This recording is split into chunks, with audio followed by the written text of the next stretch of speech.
Hi, it's Whitney, and it's Wonder Wednesday. Today, a quick movement for your knees. So if you have any kind of stuff that happens with your knees that's painful, which a lot of us do, happens for a lot of different reasons based on how our bodies are, how we've used them, what we do with them, all that kind of stuff. So this can be a quick thing that you can do to evenly use your knees in a really small way, and see how this feels. So it's basically stand with your feet under your hips with the wall behind you and sit back to tap your bum on the wall and then stand up. That's the whole move. But there's 2 or 3 things that I want you to focus on. The first one is, 3 things. The first one is that your knees don't go in or out, but they stay straight ahead. They track straight. That's the first one.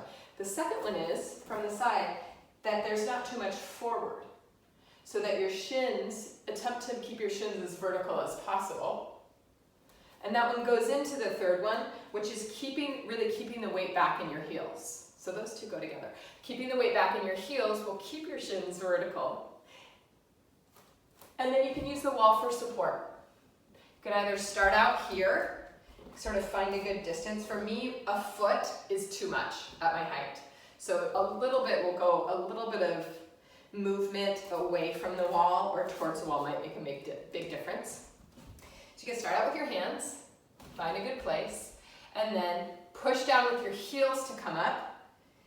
And really check that your knees are involved, that they're not kind of like passively not being activated, but that you're thinking about them. And really pressing through your feet when you stand up.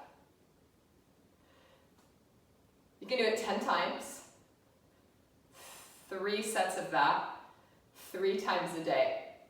If you think of it, you could do this in a lot of places. It'll work the best if you take your shoes off or if you have really flat shoes on. Otherwise, it changes the geometry of how you move. Okay, enjoy. Let me know if you have questions, and I'll see you next week.